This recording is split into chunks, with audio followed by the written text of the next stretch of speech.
저는 오늘 읽어드린 사도행전 16장 19절에서 34절까지 말씀을 가지고 예상치 못한 문제를 만났을 때 이와 같은 제목으로 하나님의 말씀을 증거하도록 하겠습니다. 제가 기독교 방송에서 오늘 권사님의 간증을 들은 내용입니다. 권사님에게는 정말로 소중하고 귀한 아들이 하나 있었습니다. 이 권사님, 장로님 사이에서 귀한 아들이 하나 있었습니다. 믿음도 좋고 교회에서 예의도 바른 청년이라 사람들에게도 굉장히 사랑을 받는 그런 청년이었습니다.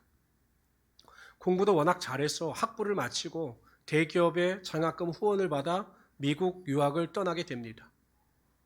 그 권사님과 장로님은 그 아들을 위해서 매일 새벽마다 간절한 마음을 가지고 하나님께 기도했습니다. 그런데 1년이 지난 뒤에 미국에서 갑자기 연락이 왔는데 아들이 교통사고를 당해서 위중한 상태라는 것입니다. 그래서 권사님과 장로님을 비롯하여 목사님과 교회 모든 성도들이 간절히 기도를 하고 권사님은 급히 미국으로 출발하였습니다. 권사님이 정성을 다해서 간호했지만 결국 아들은 천국으로 가고 맙니다. 권사님은 아들을 잃은 슬픔으로 인하여 한 달 동안 자리에서 일어나지도 못했습니다. 아들이 죽었다라고 하는 사실도 슬프지만 얼마 살지 못하고 젊은 나이에 죽은 아들이 불쌍해서 견딜 수가 없었던 것입니다. 청춘의 꽃도 펴보지 못하고 그렇게 죽은 것입니다. 그래서 권사님과 장로님이 믿음이 있으신지라 이 권사님이 하나님 앞에 나아가 기도하기 시작합니다.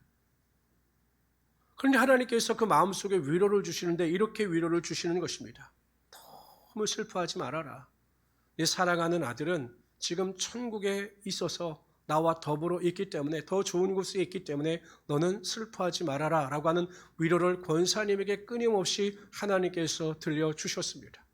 그 마음 가운데 소망이 일기 시작한 것입니다. 자식을 잃은 그 슬픔, 절망이 가득했지만 하나님께서 그 천국에 대한 아들의 소망을 주심으로 말미암아 이 권사님이 그것을 이길 수가 있었다라고 고백합니다.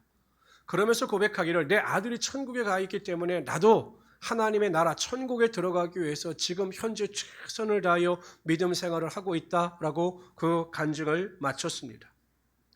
저도 자녀를 키워보기 때문에 이 권사님의 마음을 알아요. 어땠을까? 갑자기 그 아들을 잃었을 때 그 절망감과 허무감, 아무리 믿음이 좋다고 하지만 하나님께 대한 원망은 없었을까? 불평은 없었을까? 예상치 못한 문제를 만났을 때 당황하지 아니었을까? 라는 생각을 하게 됩니다.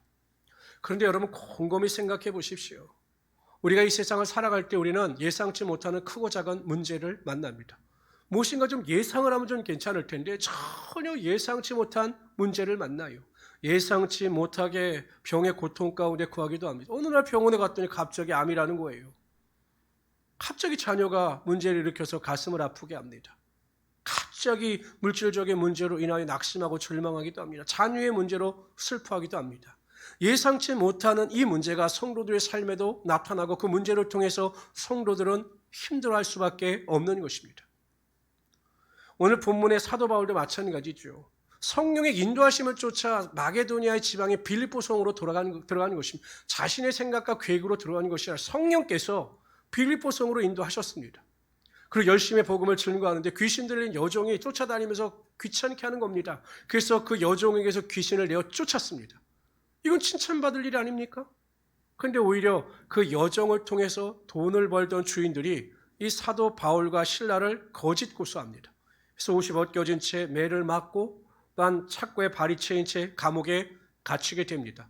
예상치 못한 일이죠. 루디아를 만나고 복음을 증거할 때 모든 것이 일사천리였는데 갑자기 그러한 상황에 처하게 되니 사도 바울도 처음에는 당황했을 것입니다. 그러나 그 예상치 못한 문제 가운데 사도 바울은 올바른 믿음을 가지고 그 믿음 안에서 실천해 나갔습니다. 그럴 때 하나님께서 오히려 그 예상치 못한 문제 가운데 역사하여 주심으로 하나님의 능력이 나타나게 하여 주셨던 것입니다.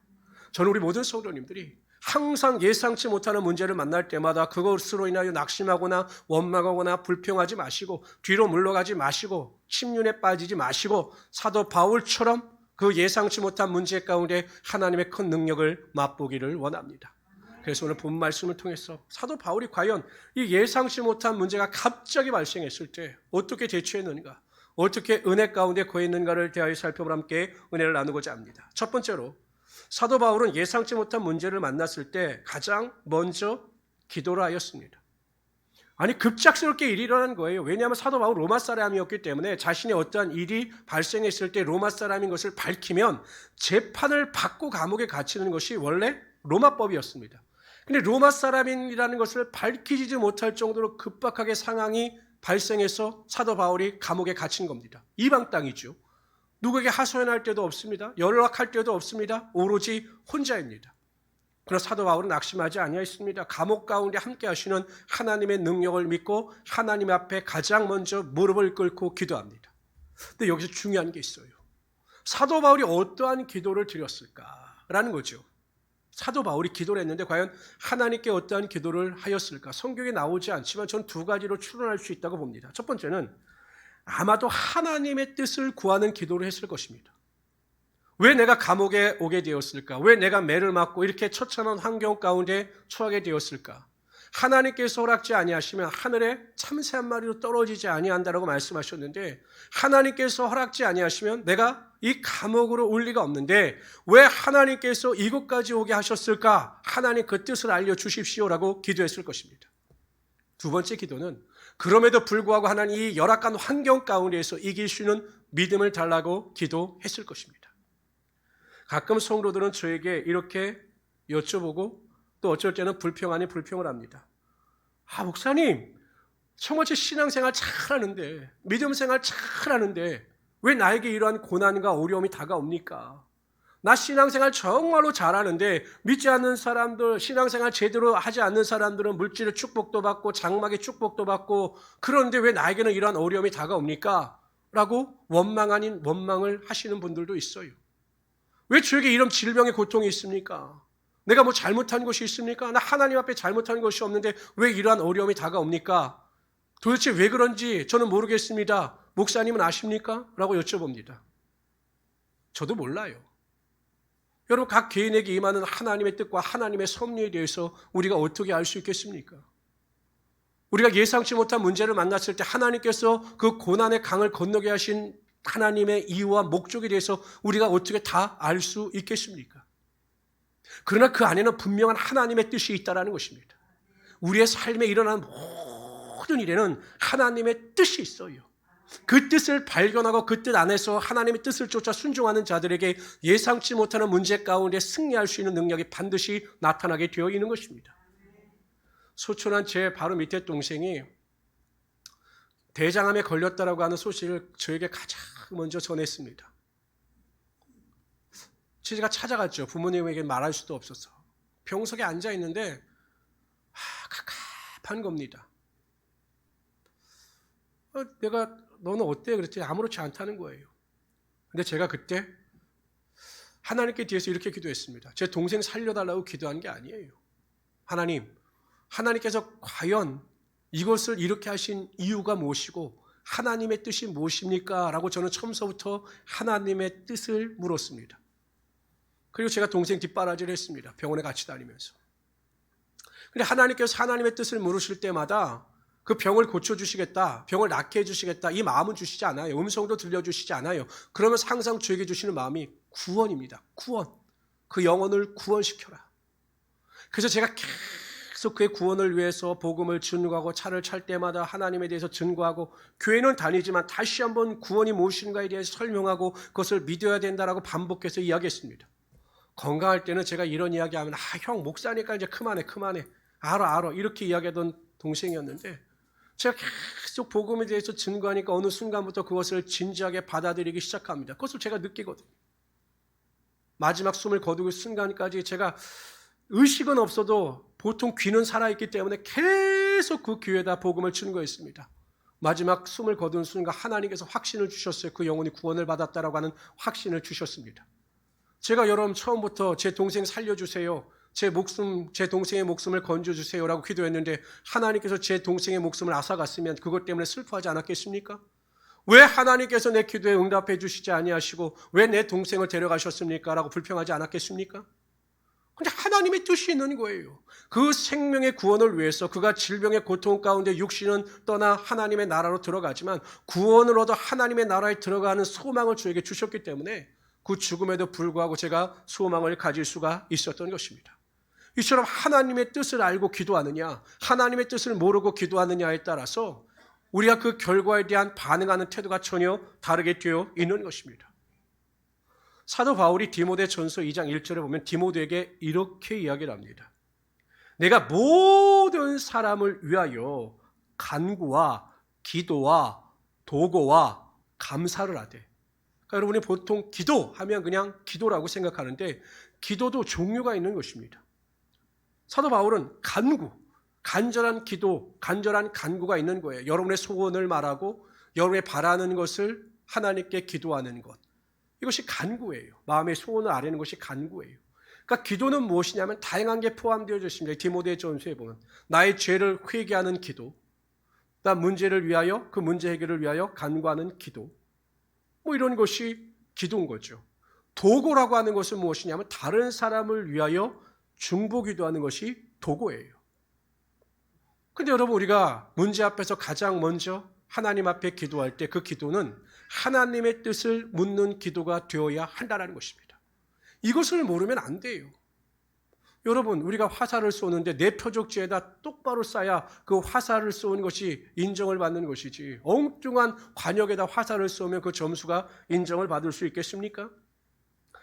어느 안수 집사님 한 분이 회사에서 권고사직을 당했습니다. 오랫동안 회사에 다니고 회사에 대해서 최선을 다했는데 어느 날 권고사직을 당해서 회사에 가보니까 책상이 없어진 거예요. 그 마음속에 엄청난 분노가 들끓었습니다. 어떻게 회사에서 나에게 이렇게 할 수가 있는가, 그 마음의 분노가 들끓었어요. 그래서 기도하는 사람인지라 그래도 하나님께 기도했습니다. 그런데 하나님께서 전혀 다른 마음을 부어주시는 것입니다. 네가 권고사직을 다닌 것에 대해서 네 자신을 돌아봐라, 이런 마음을 주시는 거예요. 하나님의 음성을 들려주시는 것입니다. 자기의 삶을 뒤돌아봤습니다. 그랬더니 자신이 회사 생활을 하면서 회사 일 때문에 주일 성수도 하지 아니하고 봉사도 하지 아니하고 주일에 전혀 힘쓰지 않았던 것을 깨닫게 되었습니다. 회사를 원망하고 불평하던 마음이 회개하는 마음으로 바뀐 거예요. 그래서 하나님 앞에 철저히 회개했습니다. 입술로는 주님을 위하여 산다라고 했는데 내가 주님을 위하여 살지 못하는 것에 대하여 회개합니다라고 철저하게 회개했습니다. 그랬더니 여러분 그 환경을 열어주셔서 더 다른 좋은 직장으로 인도하여 주셨습니다. 어느 집사님은 저에게 이야기를 합니다. 목사님 저는 매일 기도하는데 마음속에 있는 슬픔이나 좌절이나 우울이나 이 절망이 떠나가지 않습니다. 마음속에 있는 이 스트레스가 떠나가지 않습니다. 라고 저에게 말씀하셔요. 아니 그렇게 기도를 열심히 하는데 왜 그 문제가 해결되지 않을까요? 제가 여쭤봅니다. 모르겠어요 목사님. 아무리 기도해도 이것이 해결되지가 않네요. 한 가지밖에 없어요. 회개하지 않았기 때문입니다. 회개 기도를 하지 않았기 때문에 그래요. 왜냐하면 그분 말씀은 본인은 다 신앙생활 잘한다고 하는데 다른 사람한테 상처 주고 다른 사람 가슴 아프게 하고 뒤에 가서 다른 사람들 말하고 그랬으니 그 문제가 발생했을 때 하나님 앞에 회개하지 아니 그 문제가 해결될 수 있겠습니까? 엉뚱한 기도를 하고 있는 거죠. 하나님은 고난을 통해서 환난을 통해서 어려움을 통해서 회개하고 돌이키기를 원하시는데 그것을 깨닫지 못하고 회개하지 아니하고 엉뚱한 기도를 하니까 하나님께서 그 문제 가운데 해결해 주시지 않는 것입니다. 많은 성도들이 기도한다라고 하는데 기도의 능력을 맛보지 못하는 이유가 무엇일까요? 어떤 사람은 기도할 때마다 하나님의 능력을 맛보고 하나님의 권세를 맛봐요. 근데 어떤 성도들은 아무리 기도하는데 하늘의 능력과 권세를 맛보지 못하면 이유는 한 가지예요. 하나님의 뜻을 분별하여 하나님의 뜻을 구하며 하나님의 뜻대로 기도하느냐, 그래서 하나님의 말씀에 온전히 순종하느냐 순종하지 않느냐에 따라서 그 모든 기도의 능력이 결정되어진다는 것입니다. 그래서 여러분 항상 기도할 때마다요, 제가 말씀드리잖아요. 기도할 때 첫 번째 제일 중요한 기도는 회개기도예요. 회개기도. 하나님 앞에 나아가 기도하는 자는 거룩해야 합니다. 그러므로 항상 회개기도를 먼저 해야 합니다. 하나님, 깨닫지 못하는 나의 죄를 깨닫게 하여 주셔서 하나님 앞에 회개하게 하여 주십시오라고 제일 먼저 회개기도를 드려야 합니다. 요즘 죄 없는 자가 어디 있습니까? 여러분들 중에 죄 없는 자가 있어요? 하나님 말씀에 온전히 선 자가 있습니까? 그리고 나서는 하나님의 뜻을 물어야 합니다. 하나님, 이 문제 가운데 하나님께서 나에게 주시는 하나님의 뜻이 무엇입니까? 제가 궁핍함을 당하고 어려움을 당하고 환난을 당하고 고난을 당하고 낙심과 절망 가운데 살아가는 이유가 무엇입니까? 하나님, 그것을 깨닫게 하여 주십시오라고 기도하면 하나님께서 밝히 보여주셔서 그 뜻을 알려주시고 어떻게 기도하며 나갈 것인가에 대하여 보여주시는 것입니다. 근데 이게 훈련이 안 돼 있으니까, 하나님의 뜻을 분별하는 이 훈련이 안 돼 있으니까 그냥 기도가 일방적인 기도가 되는 거죠. 일방적인 기도, 하나님이 원하시는 기도가 아니라 내가 하고 싶은 기도만 하는 것입니다. 그래서 문제 해결이 되지 않는 것입니다. 로마서 12장 2절을 이렇게 말씀하십니다. 읽어봅시다. 시작. 너희는 이 세대를 본받지 말고 오직 마음을 새롭게 함으로 변화를 받아 하나님의 선하시고 기뻐하시고 온전하신 뜻이 무엇인지 분별하도록 하라. 하나님의 뜻이 무엇인지 항상 분별해야 합니다.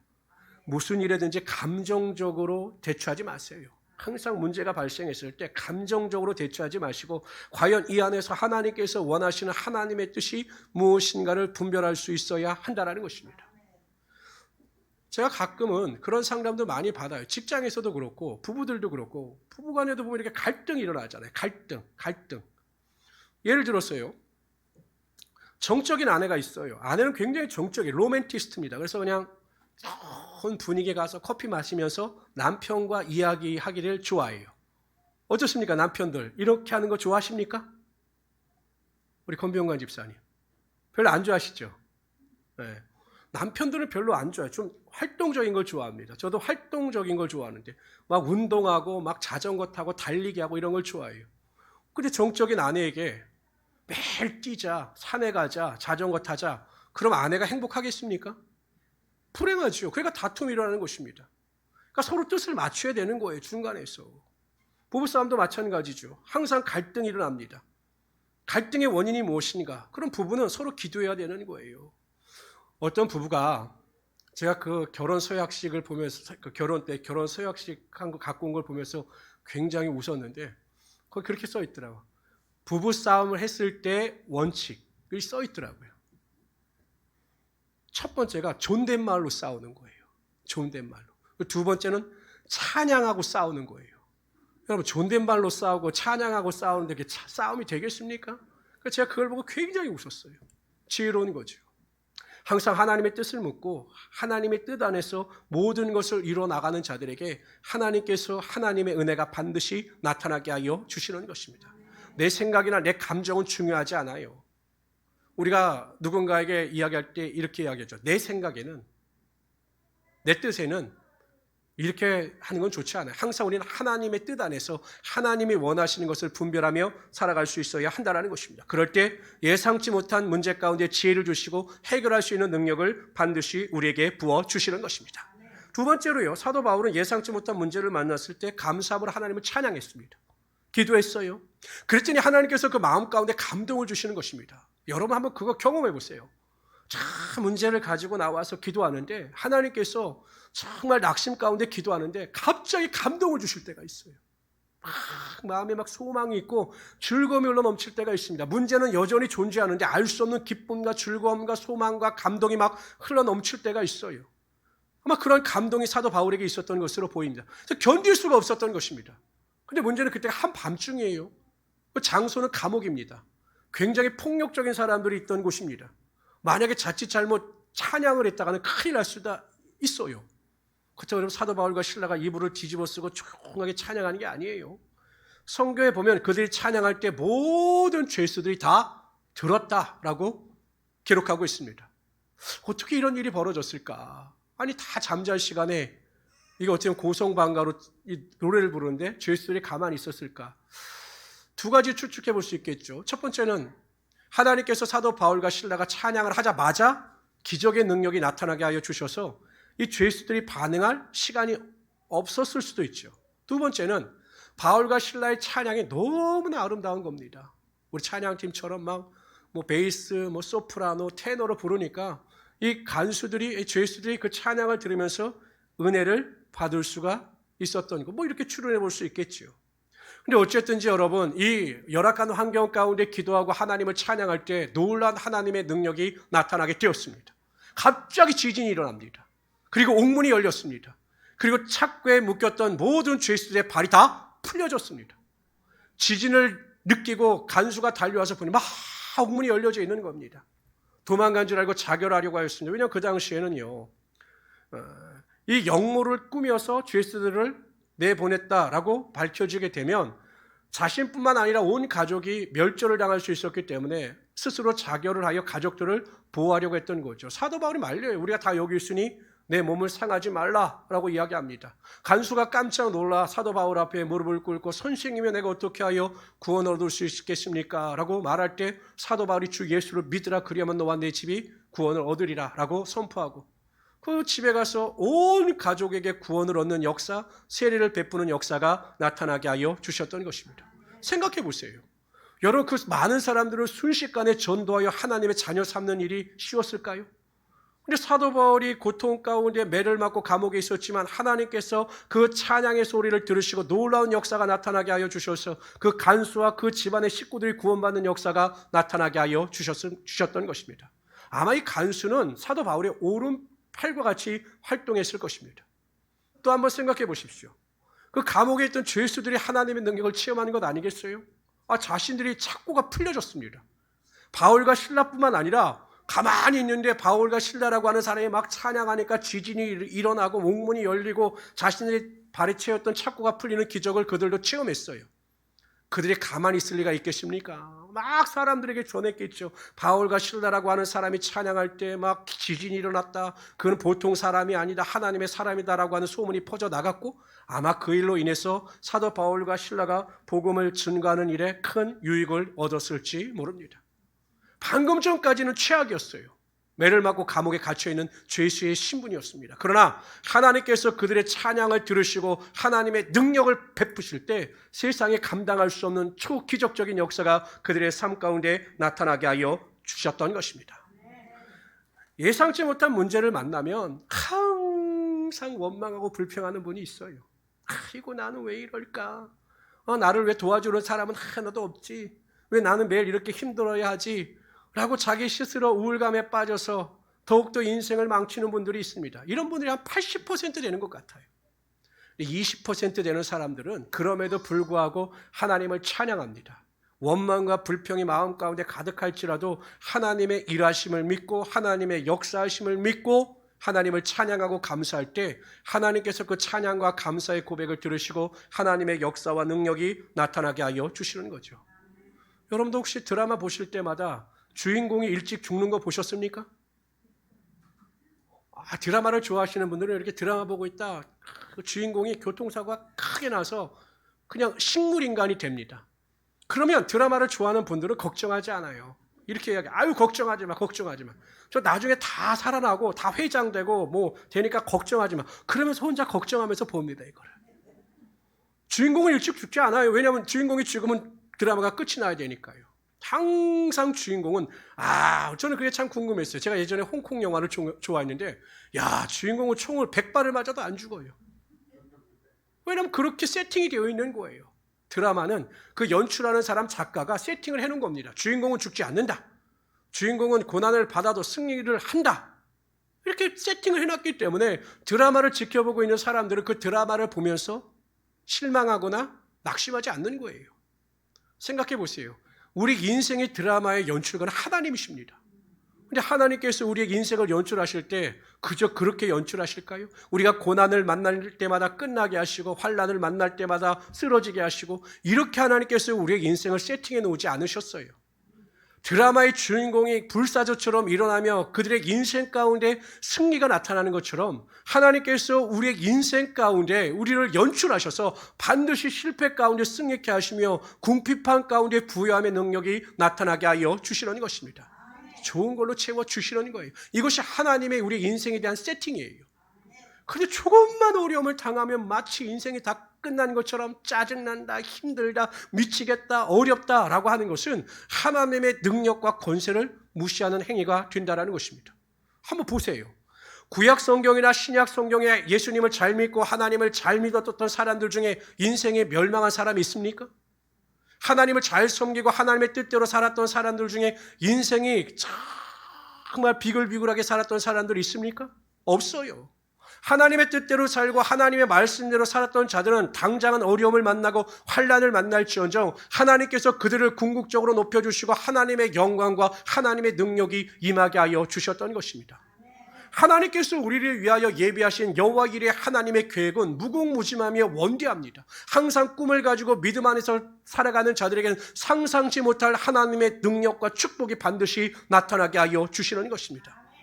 마태복음 7장 12절에 보면 이렇게 말씀하셔요. 너희가 악한 자라도, 악한 부모라도 자식에게 좋은 것을 줄 줄 알거든 하물며 하늘에 계신 너희 아버지께서 구하는 자들에게 좋은 것으로 주시지 않겠느냐라고 분명히 말씀하셨습니다. 한번 여쭤봅시다. 좋은 과일이 있어요. 맛있는 복숭아, 좋은 복숭아가 있고 좀 덜 싱싱한 복숭아가 있어요.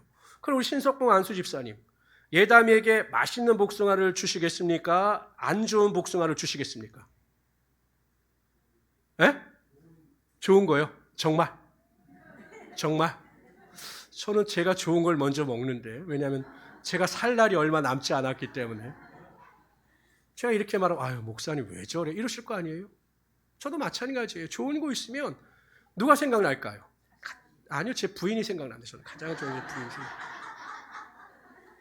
하여튼 자녀에겐 좋은 거 주고 싶어요. 부모는 못 있고 못 먹어도 자녀에겐 좋은 거 주고 싶은 게 부모의 마음이에요. 이 세상에 어떠한 부모도 자식에게 나쁜 거 주는 부모 없어요. 성경은 뭐라고 말씀하시느냐? 하나님의 사랑은 이보다 더하다라는 것입니다. 하나님은 항상 우리에게 최고를 주셔요. 무엇을 주시는지 최상의 것을 주셔요. 그러나 지금 당장 우리가 그것을 보지 못하고 깨닫지 못하기 때문에 실망하고 낙심하는 것이지, 항상 하나님은 한 번도 우리를 실망치 않으시는, 실망케 하시지 않는 하나님이 되시는 것입니다. 그러므로 항상 찬양하세요. 감사하세요. 그렇게 될 것을 믿고 고백하세요.